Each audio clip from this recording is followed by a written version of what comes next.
गोपस्त्री परिवेष्टितो विजयते गोपालचूडामणिः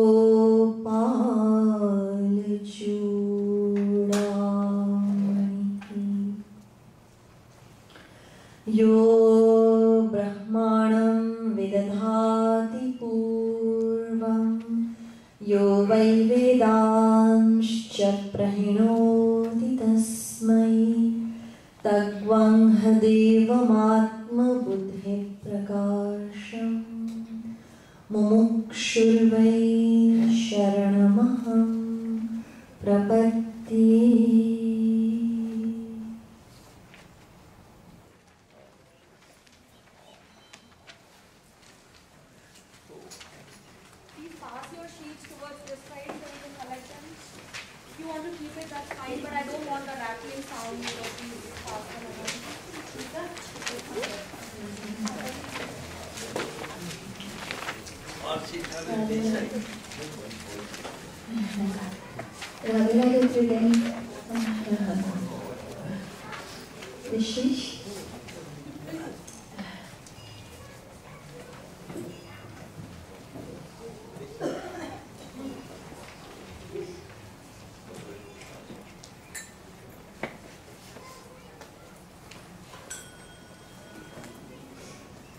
तत्व जिज्ञासु महानुभाव, आज इस मंदिर में मेरा आखिरी सत्संग है।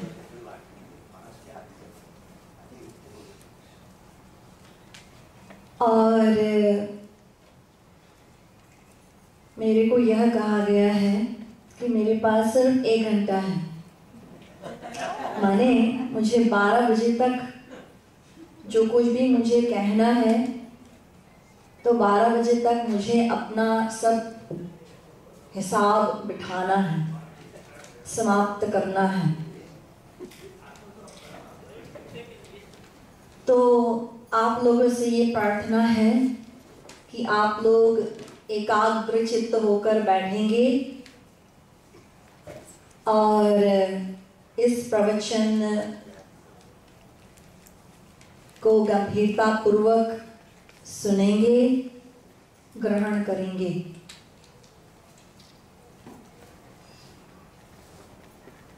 तो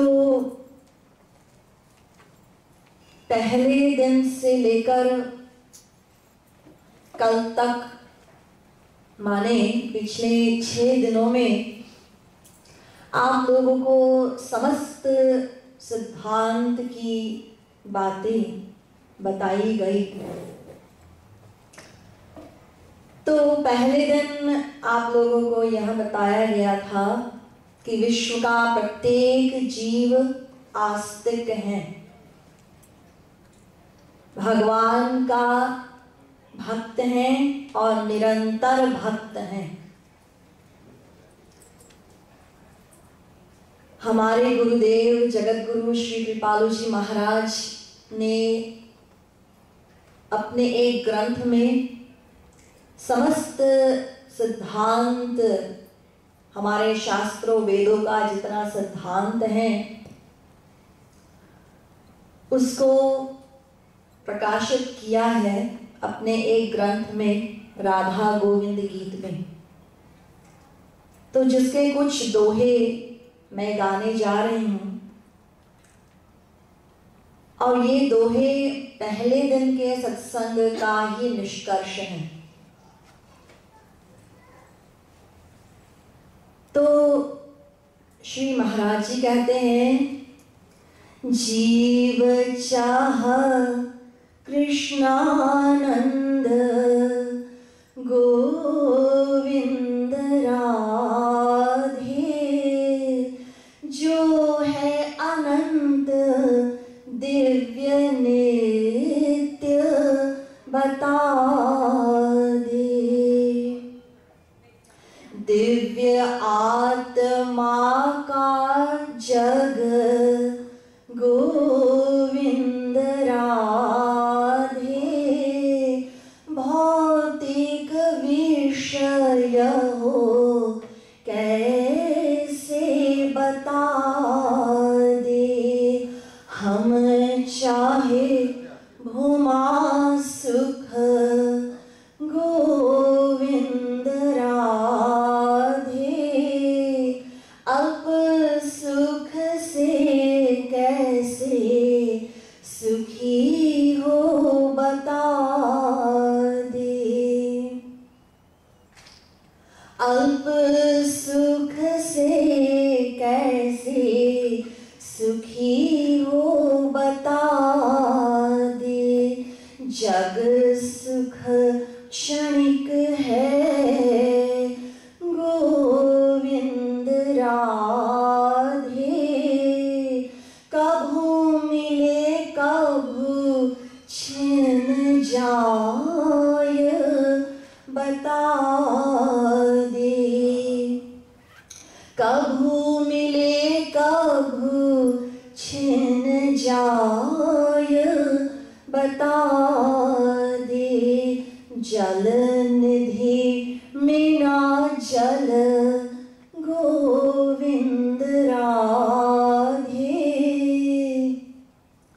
जल निधि ही है जल निधि बतला दे, ऐसे हरि में न सुख गोविंद राधे, हरि ही है रस सिंधु रूप बता दे, हरि कहू सुख कहू गोविंद राधे, हरि सुख पर याय वाची बता दे, सब जीव चाहे सुख गोविंद राधे, याते हरि भक्त सब जीव बता दे। तो वो कहते हैं कि प्रत्येक जीव अनंत मात्रा का सुख चाहता है, माने प्रत्येक जीव का लक्ष्य है कृष्णानंद, दिव्यानंद, आनंद, प्रेमानंद। और हमारा विषय है दिव्य, और हम अपने आप को माने अपनी आत्मा को हम भौतिक विषय देते हैं, तो भला हमारी आत्मा तुष्ट कैसे होगी भौतिक विषय को पाकर, जिसको हम लोग अनादिकाल से दे रहे हैं। और हम भूमा सुख चाहते हैं, माने अनंत मात्रा का सुख चाहते हैं, अल्प सुख नहीं चाहते। तो अल्प सुख को पाकर हम कभी तृप्त नहीं हो सकते। यद्यपि थोड़ी देर के लिए हम लोगों को तृप्ति हो जाए, लेकिन वो तृप्ति सदा के लिए नहीं रह सकती। तो वो कहते हैं कि जो जल निधि है, माने जल निधि माने समुद्र। जैसे लोग कहते हैं कि भगवान में आनंद है, तो भगवान में आनंद नहीं है, भगवान स्वयं वो आनंद है। जैसे लोग कहते हैं समुद्र में बहुत सारा पानी है, तो समुद्र ही तो पहचान है पानी की। तो ये कहना जैसे गलत है कि समुद्र में पानी है, ऐसे ही ये कहना गलत है कि भगवान में आनंद है, क्योंकि भगवान और आनंद दोनों पर्यायवाची हैं। तो चूंकि सब जीव एक स्वर से केवल सुख चाहते हैं, और उस सुख की आनंद की पराकाष्ठा स्वयं भगवान है मूर्तिमान रूप से, अतएव हमारे शास्त्र इस बात को सिद्ध करते हैं कि प्रत्येक जीव भगवान का भक्त है, यानी प्रत्येक जीव आस्तिक है। दूसरे दिन आप लोगों को यह बताया गया था कि वो कौन सा मार्ग है जिस पर चलकर हम अपने लक्ष्य को प्राप्त कर सकते हैं। तो वो मैंने बताया था प्रमाण के द्वारा कि वो एकमात्र भक्ति ही है। भक्ति की परिभाषा भी आप लोगों को बताई गई थी। हमारे मन का, हमारे अंतःकरण का लगाव भगवान में, वो भक्ति है। भक्ति कोई बहिरंग शरीर की, इंद्रियों की कोई क्रिया व्यवहार मात्र नहीं है। भगवान के यहाँ इंद्रियों की उपासना का कोई महत्व नहीं है, हमारे मन की भावना का ही महत्व है। दूसरे दिन आप लोगों को भक्ति की परिभाषा बताई गई थी इत्यादि। तीसरे दिन आप लोगों को यह बताया गया था कि वो भक्ति कौन करेगा। तो गीता के सिद्धांत के आधार पर आप लोगों को यह बताया गया था कि वो भक्ति हमारा मन ही करेगी। भक्ति, उपासना, आराधना, शरणागति, तत्सुखे सुखित्वम इत्यादि वो केवल हमारा मन ही करेगा। क्यों? क्योंकि मन को शुद्ध करना है और मन ही प्रत्येक कर्मों का करता है और मन ही हमारा बंधन एवं हमारी मुक्ति का कारण है। तो मन को हम जिस विषय में लगाएंगे उसी विषय का हमको फल मिलेगा। भगवान में लगाएंगे तो भगवान मिलेंगे, संसार में लगाते रहेंगे तो जो अनादिकाल से हमारा ये भव बंधन जो है वो सदा सदा के लिए जो रहेगा फिर। तो भक्ति हमारा मन ही करेगी, भक्ति हमारा मन करेगा। और चौथे दिन आप लोगों को यह बताया गया कि उस भक्ति को करने के लिए जो मन के द्वारा करनी है, कुछ बातें समझनी आवश्यक हैं। वो मैंने आप लोगों को बताई कि लक्ष्य को प्राप्त करना है, मन से भक्ति करनी है, तो पहली चीज है श्रद्धा। श्रद्धा होनी आवश्यक है। यदि श्रद्धा नहीं होगी तो फिर वो श्रद्धाहीन कोई होगा तो उसको कोई लाभ नहीं मिल सकता। तो श्रद्धा भी हो और फिर महापुरुष का संग भी हो। और महापुरुष की भी परिभाषा बताई गई कि वो जो हम लोगों को भगवान के सन्मुख करें, भगवान तक हमको पहुंचावे, वो महापुरुष हैं। श्रोत्रिय ब्रह्मनिष्ठ उनकी परिभाषा है, उनकी पहचान है। माने जो समस्त शास्त्र वेद का जो ज्ञान रखते हो और ब्रह्मनिष्ठ जिन्होंने भगवान को प्राप्त किया हो, तो वो महापुरुष। माने श्रद्धा भी हमारी सही हो, महापुरुष भी सही हो, फिर हमारी शरणागति होगी। शरणागति माने हम एक महापुरुष की शरण में जावे। और जैसा कि श्री कृष्ण गीता में कहते हैं, तद्विधि प्रणिपातेन परिप्रश्नेन सेवया उपदेक्ष्यन्ति ते ज्ञानं ज्ञानिनस्तत्त्वदर्शिनः। तो जैसा कि अर्जुन ने श्री कृष्ण को, देखिए भगवान का ये एक नियम है, भगवान का ये एक कानून है। क्या? कि हम कोई भी जीव भगवान तक अपने आप से नहीं पहुंच सकता। क्या मतलब? मतलब ये कि वो केवल भगवान की उपासना करके भगवान को प्राप्त कर ले, ये संभव नहीं है। इसका क्या मतलब है? यदि हम भगवान की उपासना नहीं करेंगे तो फिर किसकी करेंगे? कहने का आशय मेरा ये है कि भगवान तक जो पहुंचाने वाले जो हैं वो संत हैं, महापुरुष हैं। तो भगवान कहते हैं हम तक यदि पहुंचना है तो महापुरुष की शरण में तुमको जाना होगा, उनकी शरणागति तुमको करनी होगी। तो महापुरुष के द्वारा ही हम लोग, इसलिए श्री कृष्ण ने कहा अर्जुन को, तद्विधि प्रणिपातेन परिप्रश्नेन सेवया, कि अर्जुन तुम किसी महापुरुष की शरण में जाओ। तद्विधि प्रणिपातेन, शरणागत हो, परिप्रश्नेन श्रद्धा युक्त होकर उनको प्रश्न पूछो और उनकी सेवा करो। तो अर्जुन बड़े चालाक थे। यदि वो भगवान को भगवान मानते तो भगवान कहते कि जाओ गुरु के पास, तो उन्होंने कहा कि मैं आपका शिष्य हूँ, मैं आपका चेला हूँ, शिष्य हूँ, आप हमारे गुरु हैं। देखिए, तो ये महापुरुष के द्वारा ही हम उनके ही कृपा से हम लोग भगवान को प्राप्त कर सकते हैं। तो मैंने तीसरे दिन माने चौथे दिन आप लोगों को यह बताया था कि श्रद्धा हो, फिर महापुरुष का संग हो, फिर शरणागति। और शरणागति जब हम करेंगे फिर क्या होगा? सत्संग करेंगे और वो सत्संग हमारा मन करेगा।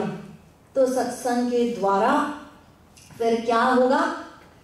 सत्संग के द्वारा हम लोगों को समस्त तत्व ज्ञान हमारे गुरुदेव जो हैं वो हमको देंगे, और उसी तत्व ज्ञान के आधार पर जब हम उस पर अमल करेंगे तो फिर हम भक्ति भजन क्रिया, भक्ति हमारी हम शुरू करेंगे, प्रारंभ करेंगे। तो जहाँ तक भक्ति का सवाल है तो हमारे शास्त्रों वेदों में अनेक साधनाएं बताई गई हैं, अनेक साधनाएं बताई गई हैं। येन केन प्रकारेण मनः कृष्णे निवेशयेत्। तो मैंने 5वें दिन आप लोगों को यह बताया कि यद्यपि भक्ति अनेक प्रकार की है, किंतु हमारी सुविधा के लिए महापुरुषों ने 3 प्रकार की भक्ति पर विशेष जोर दिया है। तो वो कहते हैं कि ये 3 प्रकार की जो भक्ति है वो है जीव का लक्ष्य कृष्ण का, गोविंद राधे, स्मरण श्रवण और कीर्तन बता दे। तो एक तो है श्रवण। श्रवण माने सुनना, तत्व ज्ञान को सुनना, बोध करना, अपनी बुद्धि में उतारना। और फिर दूसरी जो साधना है वो कीर्तन भक्ति की। तो कीर्तन भक्ति की साधना का निरूपण मैंने किया और यह आप लोगों को बताया गया कि कीर्तन भक्ति माने उच्च स्वर से भगवान के दिव्य नाम, उनकी लीलाओं का, उनके गुणों का गायन करना। किंतु और ये हमारे शास्त्रों वेदों में, समस्त हमारे शास्त्र वेद इस बात की पुष्टि करते हैं कि भगवान का दिव्य नाम ही एकमात्र ऐसा साधन है। कली सम युग नहीं गोविंद राधे, हरि नाम हरि ध्यान हरि से मिला दे।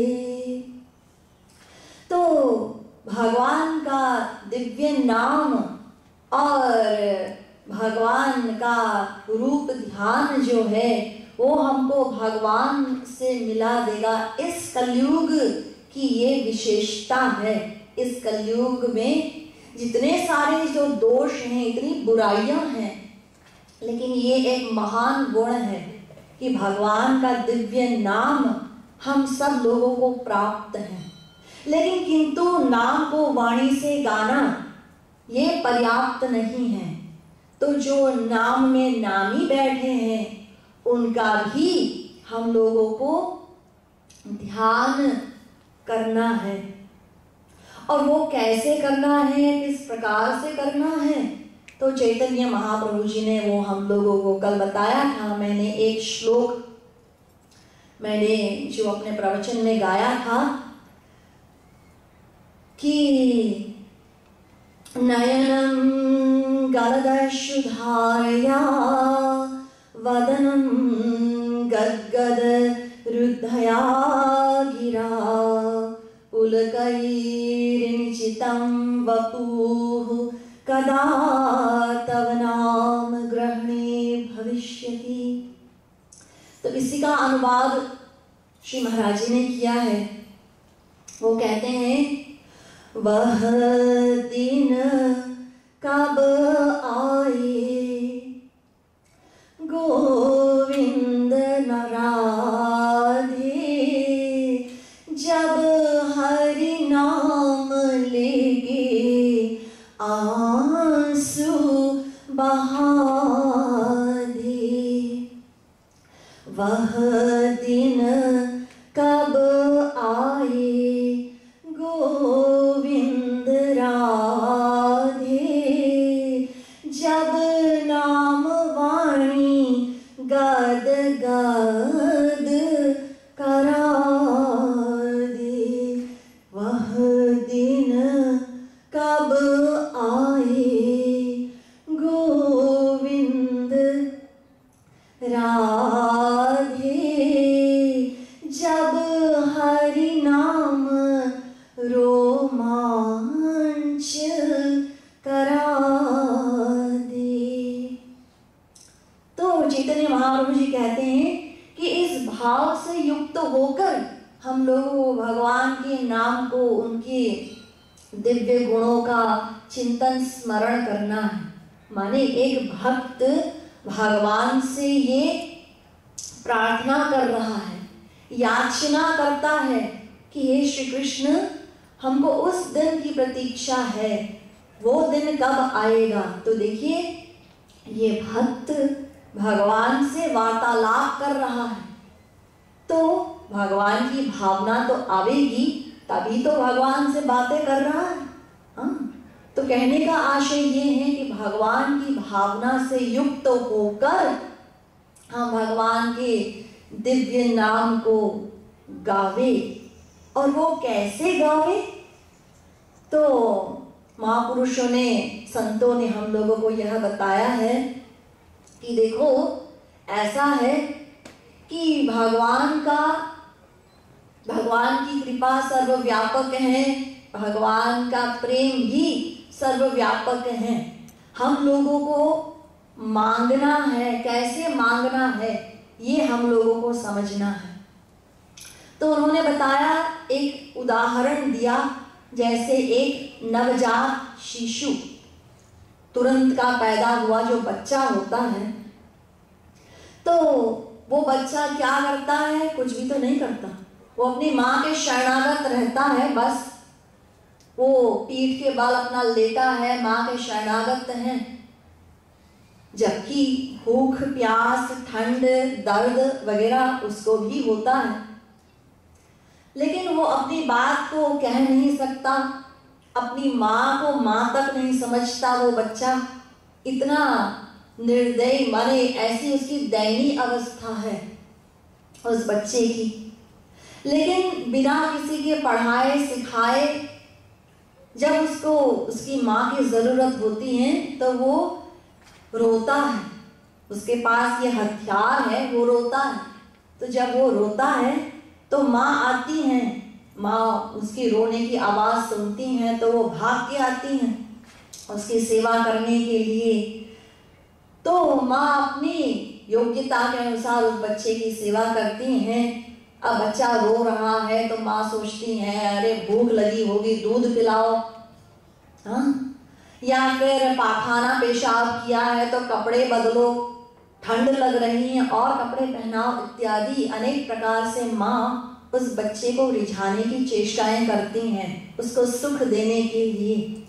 तो संतों ने कहा है कि उसी नवजात शिशु की भांति, नवजात शिशु सम गोविंद राधे, भोला बनी रोना तो ही हरि से मिला दे। तो वो कहते हैं, हमको भी पुनः जब हम बचपन में जब हम पैदा हुए थे तो ऐसी ही अवस्था पर हम लोगों को पुनः पहुंचना है। तो कैसे हम उस अवस्था पर पहुंचे? तो भगवान ने कहा कि तुम हमारे नाम का कीर्तन करो, हमारे नाम का भजन करो, हमारे गुणों का भजन करो, हमारी लीलाओं का भजन करो, लेकिन साथ ही साथ हमको भी अपने हृदय में बैठाओ, हमारा भी स्मरण करो, तो फिर तुम उस अवस्था पर पहुंच जाओगे। क्योंकि बचपन में हम लोग ऐसे ही थे, लेकिन जो जो हम बड़े हुए, अनेक विषयों का हमको संपर्क हुआ, हमने सेवन किया, माने अनेक प्रकार से हम लोगों ने संसार के विषयों को ग्रहण किया, तो हमारा मन जो है ना ये बड़ा कठोर बन गया है। तो इस कठोरता को समाप्त करने के लिए हम लोगों को भगवान की उपासना करनी है। तो उस याचना को, कृपा की याचना किस प्रकार करनी है? तो कहते हैं कि भगवान कहते हैं कि जैसे वो बच्चा भोला भाला जो होता है, निष्कल भाव से, निष्कपट भाव से, सरल निर्मल हृदय वाला जैसे बच्चा होता है, कि जैसे एक माँ ने अपने बेटे को कहा कि देखो बेटा, वो पड़ोसिन आएगी ना तो पड़ोसिन से कह देना मम्मी घर में नहीं है। तो वो जब पड़ोसिन आई, पूछा मम्मी कहाँ है? तो वो कहता है कि वो मेरी मम्मी ने कहा है कि जब पड़ोसिन आए तो कह देना मम्मी घर में नहीं है। हाँ, तो वो पूरा रट के बोल देता है। अब माँ तो अंदर ही थी, तो पड़ोसिन जब चली गई तो माँ बाहर आई और एक थप्पड़ लगाया उसको। तुमको इतनी अकल नहीं है? तुमको ये बोलना चाहिए था, ये नहीं बोलना चाहिए था। अब बच्चा सोचता है कि हमने गलती कहाँ की, यही तो कहा था कहने के लिए। हाँ?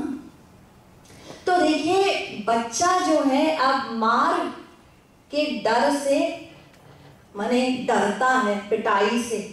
तो अगली बार जब पड़ोसिन आती है तो वो कहता है मम्मी कहाँ है तुम्हारी, हमको नहीं पता, ऐसा जवाब देता है।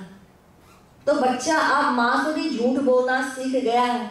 माँ कहती है तुम हमसे झूठ बोलते हो, तो बच्चा कहता है कि तुमने अपने स्वार्थ के लिए हमसे झूठ बोलवाया, और हम अपने स्वार्थ के लिए तुमसे झूठ बोले, हमारा हिसाब बराबर हो गया।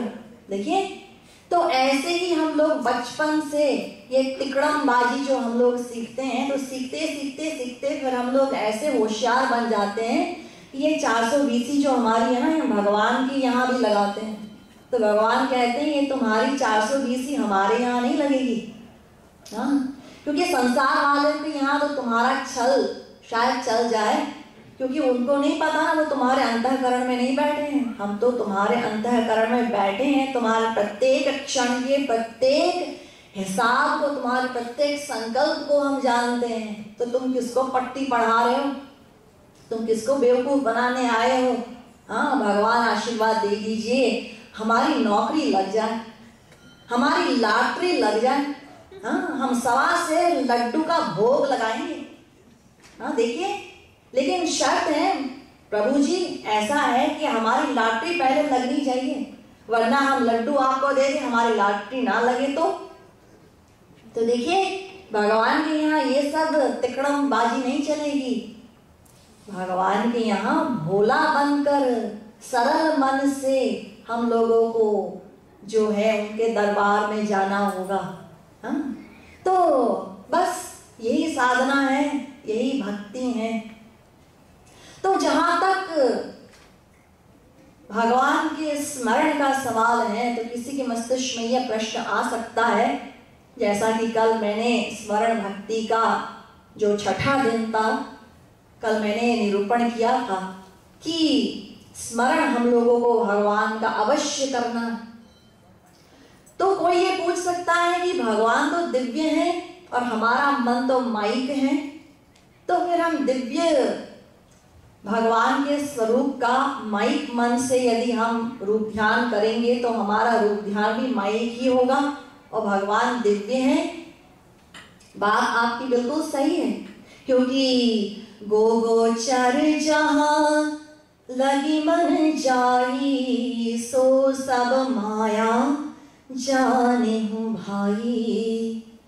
तो जहां तक हमारे मन की गति है वो सब माया का क्षेत्र है। यतो वाचो निवर्तन्ते अप्राप्य मनसा सह। हम जो है हमारे मन का जहां तक सवाल है, हमारा मन केवल माइक विषय को ही ग्रहण कर सकता है, उससे परे जो विषय है उसको वो नहीं सोच सकता, नहीं उसको समझ सकता, उसकी इतनी शक्ति नहीं है हमारे मन की। हम तो फिर ये कैसे संभव है कि फिर हम अपने माइक मन से भगवान के स्वरूप का चिंतन करें और हमको वो फल मिल जाए? तो भगवान कहते हैं कि देखो हम तुम्हारे अंतःकरण में बैठे हैं। मैंने ये विषय कल भी थोड़ा सा समझाया था। द्वासुपर्णा सयुजा सखाया समानं वृक्षं परिखस्व जाते तयोरन्यः पिप्पलं स्वाद्वत्यनश्नन्यो अभिचाकशीति। तो दो पक्षी हैं, एक वृक्ष पर बैठे हैं। तो वो पक्षी, एक पक्षी उस पेड़ पर जितने फल वगैरह उगते हैं उसको खाता है, कड़वे मीठे जैसे भी खट्टे, और दूसरा पक्षी उसको देखता। तो मानी वो वृक्ष है ये शरीर रूपी वृक्ष, और इसमें दो पक्षी रहते हैं, आत्मा और परमात्मा। तो परमात्मा जो है वो क्या करते हैं, केवल हमारे प्रत्येक कर्मों को लिखते हैं और उसका हिसाब किताब रखते हैं। तो जब हमने भगवान का ध्यान किया और हमने ये संकल्प किया, भगवान को हमने याद किया, और इस भाव, ये भावना हमने बनाई कि हम आपके स्वरूप को जो है हम उसका चिंतन कर रहे हैं, ये हमने संकल्प किया, और श्रद्धा युक्त होकर हमने भगवान के नाम को साथ में जोड़कर उनका चिंतन किया। तो भगवान को तो मालूम है वो हमारे अंतःकरण में बैठे हैं, तो वो हमको फल दे देंगे। इसलिए श्री कृष्ण ने गीता में अर्जुन को यही तो आदेश दिया, क्योंकि एक तो साधना भक्ति होती है और एक सिद्धा भक्ति होती है। तो साधना भक्ति में, जैसा कि मैंने कल भी बताया था, हम लोगों को पूरी रियायत दी है। हम चाहे जैसा भगवान का रूप ध्यान करें, चाहे किसी नाम का हम गुणानुवाद करें, हम अपनी रुचि के अनुसार स्वेच्छा से, पूरी स्वतंत्रता हम लोगों को दे दी गई है, भगवान ने दी है। और इसी क्रम से हम लोग जब साधना करते जाएंगे और उस अवस्था तक पहुंचेंगे, माम एकम शरणम व्रज, उस अवस्था पर जब हम पहुंच जाएंगे तो हमारा काम समाप्त हो जाएगा। फिर हमारे गुरु अपना काम जो है करेंगे, उनको जो करना हो। तो साधना अवस्था में हम लोगों को इसी प्रकार से भगवान का जो है ध्यान करना है, बशर्ते कि हम उनकी भावना अपने अंदर धारण करें। क्योंकि यदि भगवान का दिव्य स्वरूप हम लोगों को बिना अधिकार प्राप्त किए यदि मिल जाए, दर्शन हमको मिल जाए, तो क्या होगा, हमारा शरीर जलकर भस्म हो जाएगा और हमारी राख भी नहीं मिलेगी। क्यों?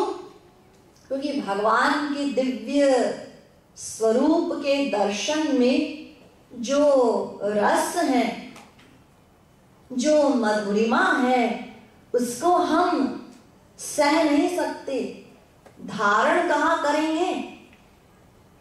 जैसे एक कोई भिखारी या कोई भी साधारण व्यक्ति की यदि लॉटरी लग जाती है, कोई भिखारी की ही लग जाए, तो वो बेचारा इतना आनंद में विभोर हो जाता है कि वो उस आनंद को बर्दाश्त नहीं कर पाता, मूर्छित हो जाता है यह संसार का तुच्छ आनंद प्राप्त करके।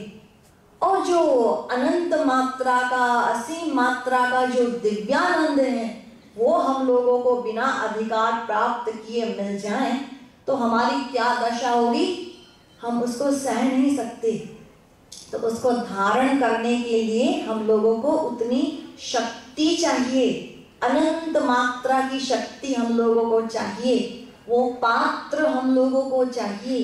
अभी हमारा पात्र नहीं बना, तो ये जो अधिकार प्राप्त करने वाली जो बात है, वो इसका ये मतलब है कि हम लोगों को अपना पात्र तैयार करना है, अंतःकरण को शुद्ध करना है भक्ति के द्वारा। तो दो प्रकार की साधनाएं जिसको हम क्रियात्मक रूप से करें, एक है संकीर्तन, भगवान का दिव्य नाम, और साथ में मन की अंतरंग साधना, रूप ध्यान माने स्मरण भक्ति। ये जो है दो बताई गई हैं। तो भगवान जानते हैं, भगवान को सब मालूम है जब हम उनकी भावना से युक्त होकर। इसी आशय से एक दृष्टांत है, मैंने पहले भी शायद बताया होगा कि एक बार एक फकीर थे मुसलमान। तो मुसलमान उनके धर्म में वो भगवान की कृपा याचना करते हैं, खुदा की इबादत करते हैं, अपने गुनाहों की माफ़ी मांगते हैं। तो वो अपने घुटनों के बल पर, माने घुटनों के बल पर वो क्या करते हैं, वो खुदा की, अल्लाह की इबादत करते हैं, नमाज पढ़ते हैं वो। तो एक फकीर ने इतनी नमाज पढ़ी, उन्होंने इतनी नमाज पढ़ी कि उनके घुटने घिस गए। तो एक फकीर दूसरे उन्होंने पूछा कि आप इतनी नमाज पढ़ते हैं, आपको खुदा मिले हैं? तो उन्होंने कहा कि हमको तो खुदा नहीं मिले, आपको मिले? तो कहते हैं हाँ, हम तो रोज मिलते हैं। तो आप खुदा से कृपया ये पूछ के आइएगा कि उनको हमारी कोई नमाज अच्छी लगी या नहीं लगी। तो वो आए अगले दिन और उन्होंने कहा कि खुदा को आपकी एक नमाज अच्छी नहीं लगी।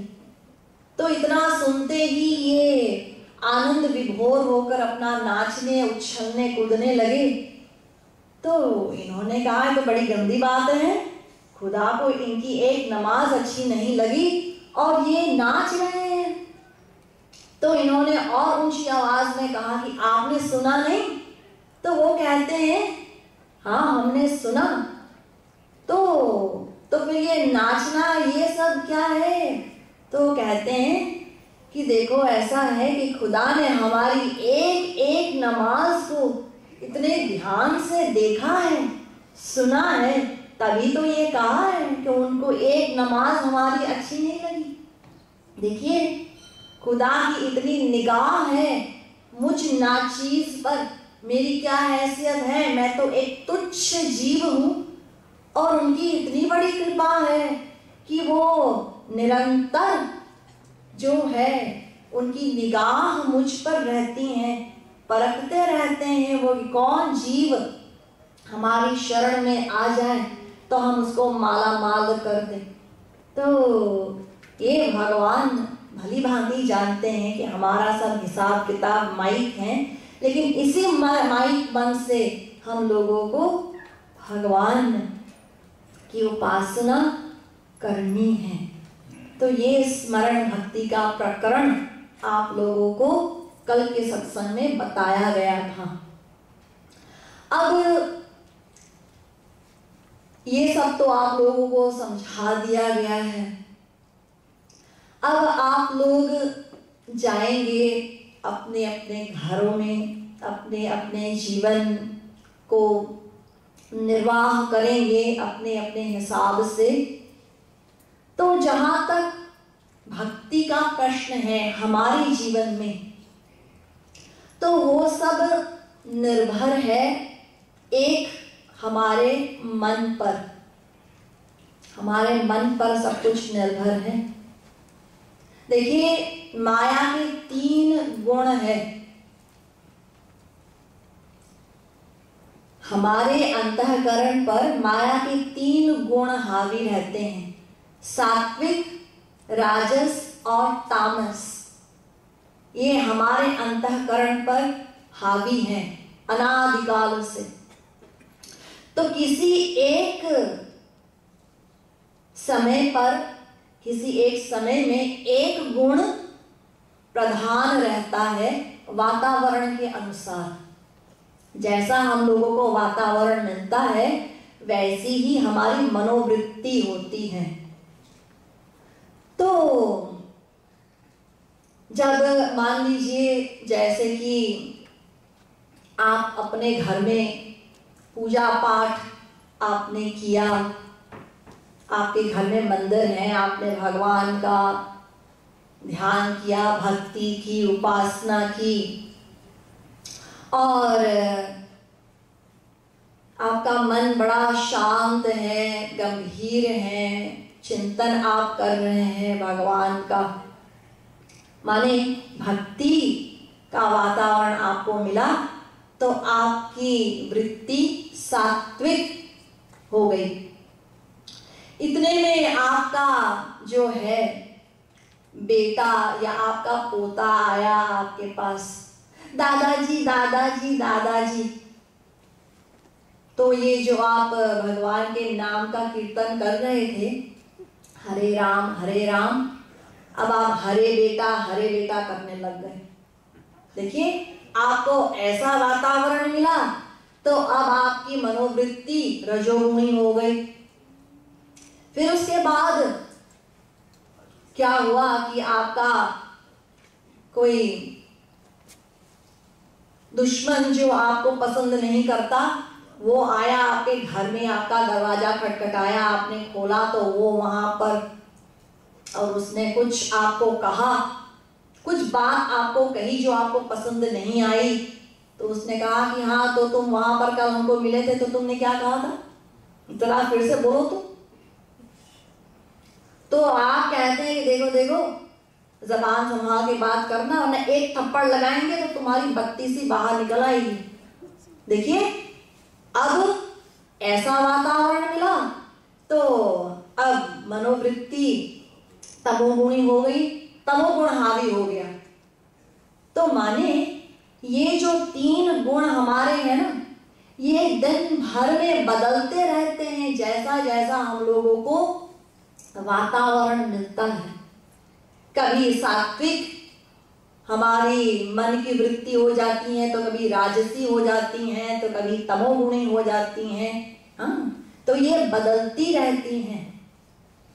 तो जहां तक हमारे मन का सवाल है, तो हमारा मन ही तो हमारा शत्रु है, हमारा मन ही।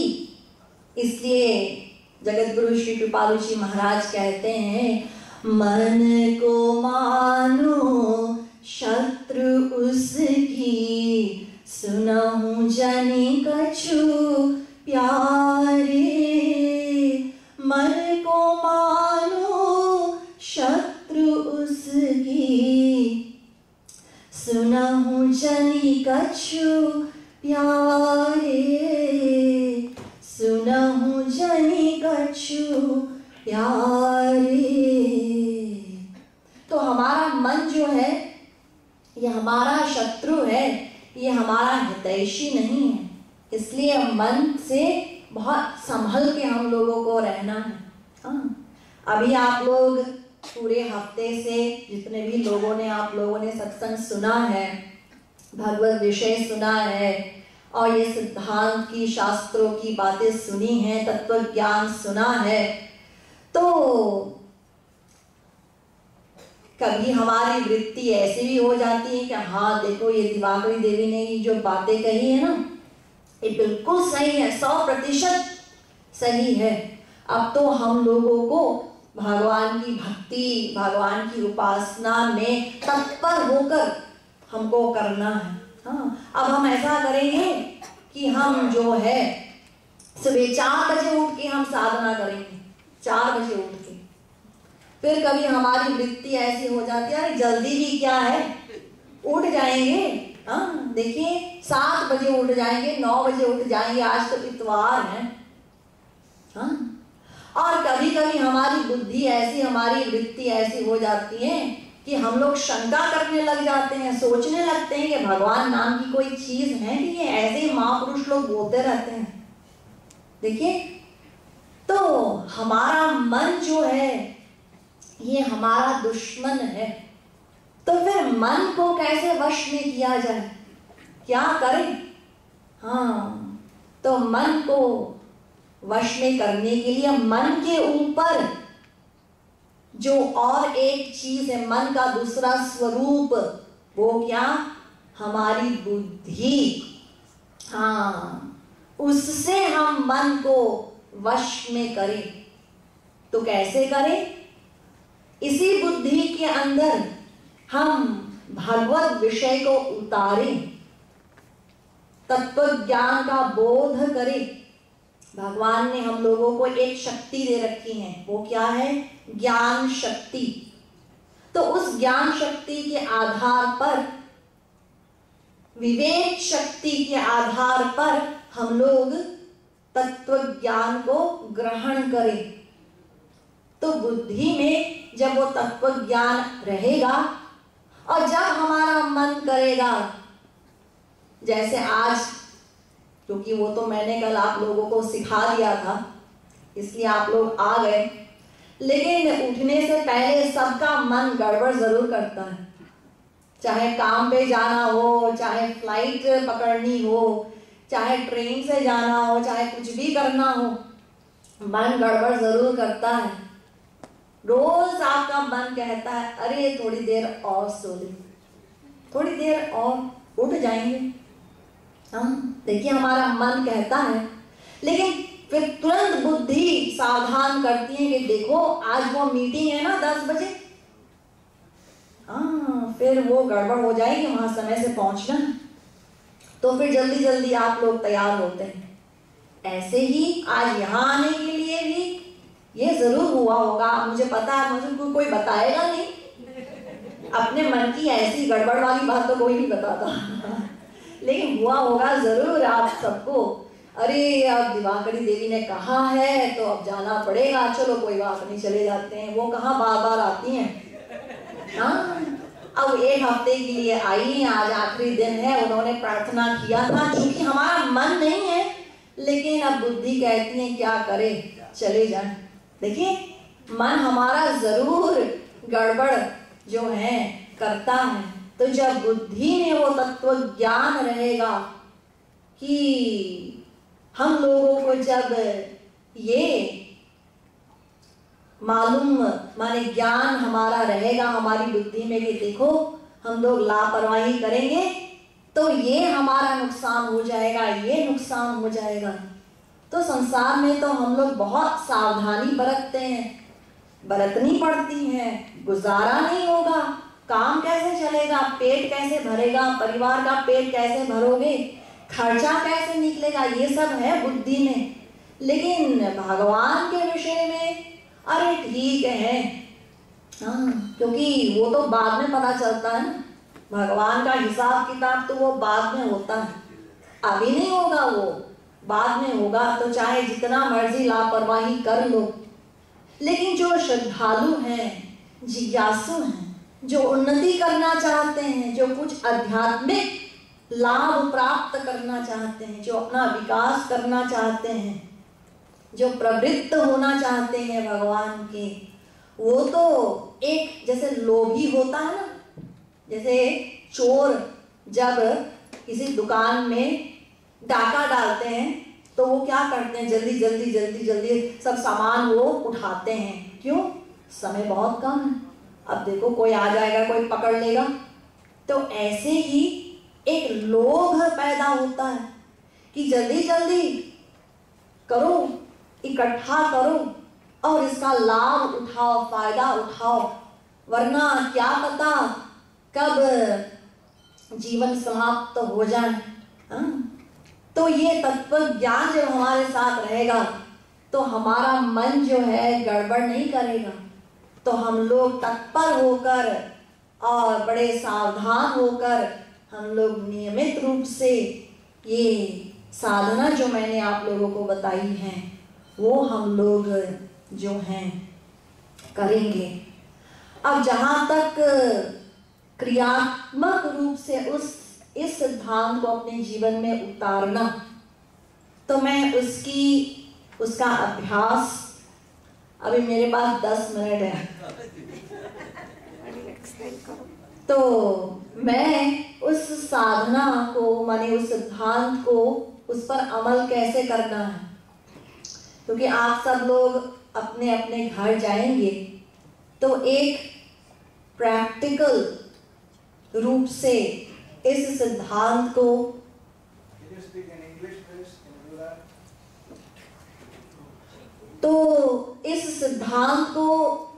क्रियात्मक रूप से अपने जीवन में हम कैसे उतारें, तो ये हम लोग यहाँ से ही शुरुआत उसकी करें और अपने अपने घरों में इस प्रकार से हम लोग फिर साधना किया करें।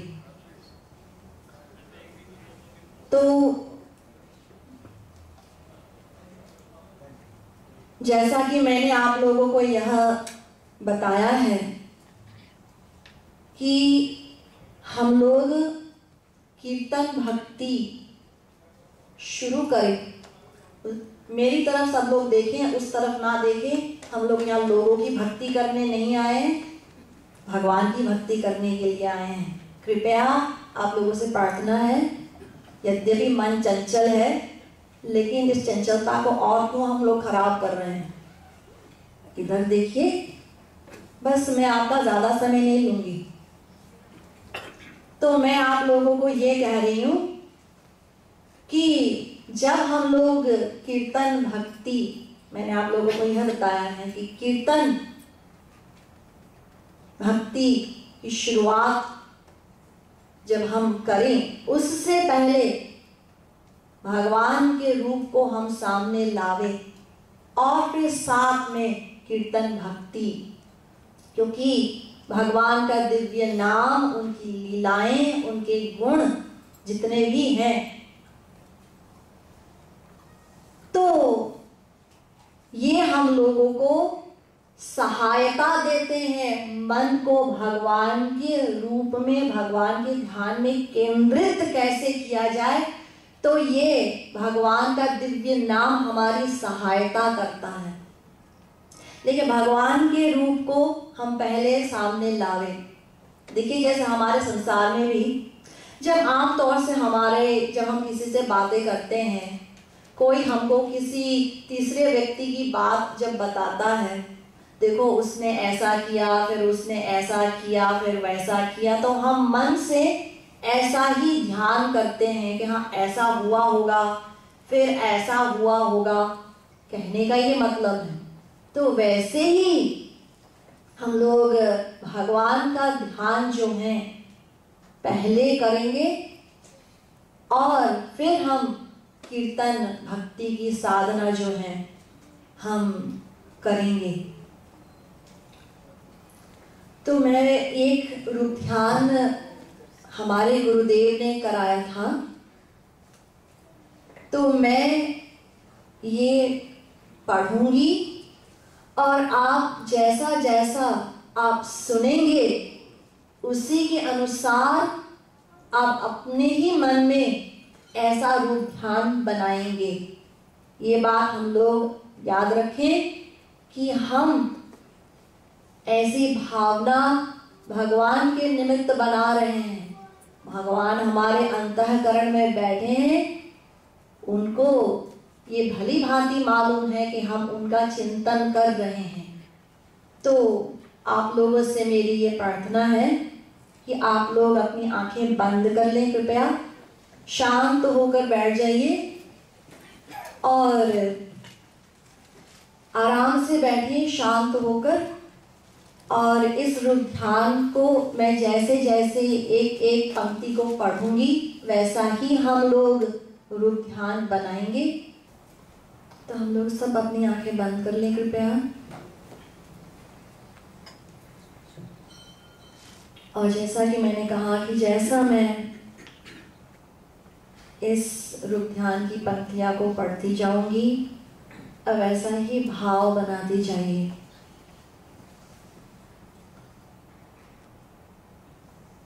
इस शरीर को यही छोड़कर एक दिव्य शरीर बनाइए, वैसा ही जैसा कि श्री कृष्ण का है। यह शरीर आप यही छोड़कर दिव्य शरीर से गोलोक चलिए।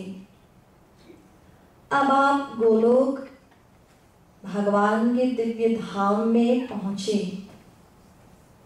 वहां की सूर्य, चंद्र, वायु, पृथ्वी, पहाड़ सब श्री कृष्ण ही बने हैं, अर्थात सब दिव्य हैं।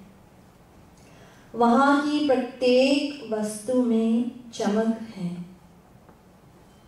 उस दिव्य धाम में यमुना किनारे चलिए।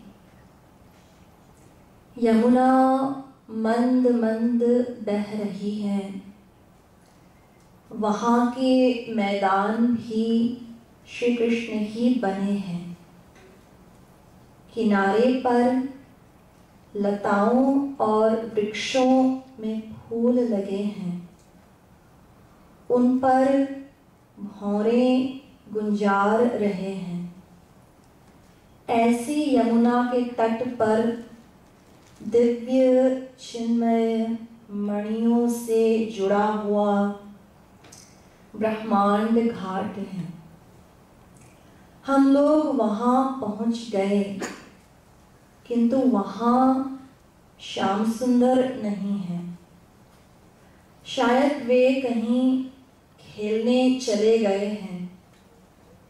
चेष्टा करो, किसी ओर से आते होंगे। चारों ओर देखो, वे हमारे देखने की व्याकुलता से ही आवेंगे। हमारी प्यास जितनी तीव्र होगी उनका दर्शन उतना ही जल्दी हो जाएगा। वह देखिए झमक, वो आ ही तो गए। उनकी चाल देखिए कितनी मतवाली है। उनके रोम रोम में आनंद और माधुर्य भरा हुआ है। घुंघरारी लटें मंद मंद वायु से हिल रही हैं। लो, मुरली भी बजाने लगे तुम्हें प्रसन्न करने के लिए। अब वे खड़े हो गए, तुम्हारी ओर देख रहे हैं। क्यों देख रहे हैं? इसलिए कि तुम उनके दर्शन के लिए तड़प रहे हो। अब तुमसे नहीं रहा गया। तुम सीढ़ियों से पर दौड़कर गए और उनके चरणों से लिपट गए। उनके चरण कमल के समान कोमल हैं और उनसे कैसी दिव्य सुगंध आ रही है। उनके चरणों में सिर को रख कर, चरणों को हृदय से लगाकर उस दिव्य चिन्मय भूमि में लौट जाइए और कहिए, श्याम सुंदर तुमसे मिले बिना कितने दिन हो गए थे। देखिए देखिए, श्याम सुंदर ने मुरली बजाना बंद कर दिया। उनकी आंखों से आंसू निकलने लगे, इसलिए कि मेरा एक जीव मेरे पास आ तो गया। उन्होंने अपने हाथों में तुमको उठा लिया, अपने हृदय से लगा लिया। उनके हृदय का स्पर्श पाकर तुम फिर गिर पड़े। अब श्याम सुंदर बैठ गए,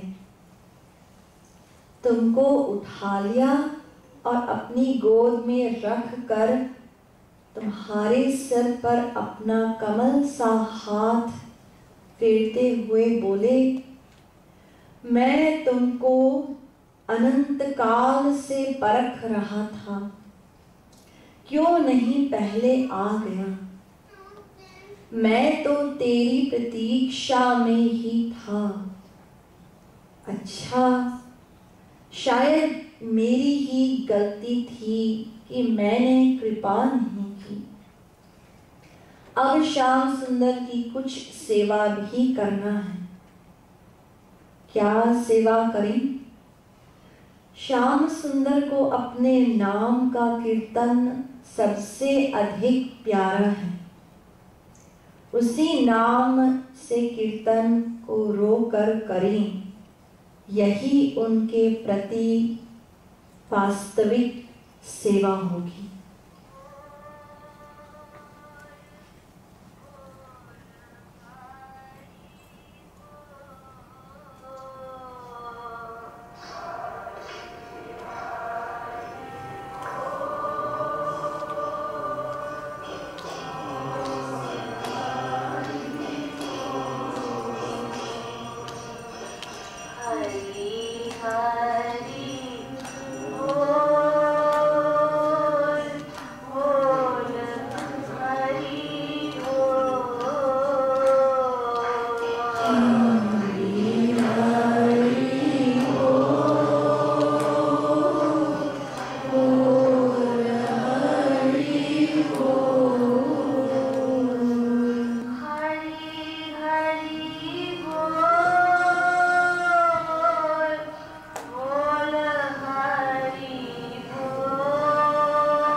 बोले वृंदावन बिहारी लाल की जय।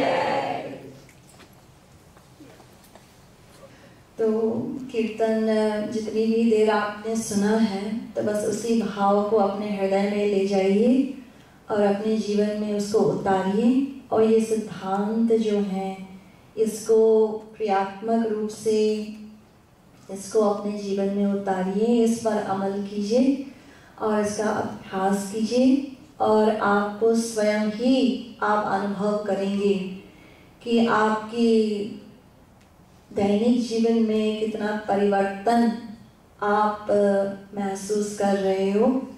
ये तो जैसा कि हम लोग जब अपना इलाज कराने के लिए डॉक्टर के पास जाते हैं और डॉक्टर कहता है कि देखो ये दवाई है, खा लेना, तो जब हम खाते हैं तभी हम लोग अनुभव करते हैं कि हाँ तो इसका ये फायदा है।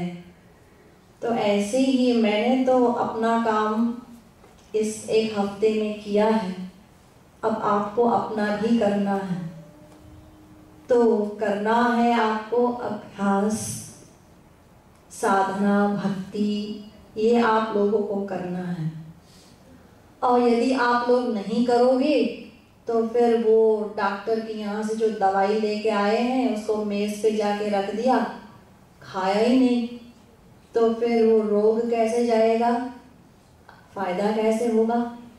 तो जैसे कोई स्त्री पाक शास्त्र के ऊपर खूब सारी पुस्तक ले आए और वो उसका पढ़ती रहे, हलवा ऐसे बनाना, खीर ऐसे बनानी होती हैं, समोसे ऐसे बनाने होते हैं, लेकिन कभी चूल्हा ना जलाए तो वो क्या सीखेगी। तो ऐसे ही सुनने के लिए तो हम लोग सुन लेते हैं, लेकिन फिर उस पर अमल भी करना ये परम आवश्यक है। तो बस मैं इन्हीं शब्दों के साथ आप लोगों के जीवन में भक्ति, भगवान के प्रति भावना, श्रद्धा, निष्ठा, आस्था, अनुराग इत्यादि आपके जीवन में ये सब जो है विकसित हो, ये मेरी शुभकामनाएं हैं आप सब लोगों को।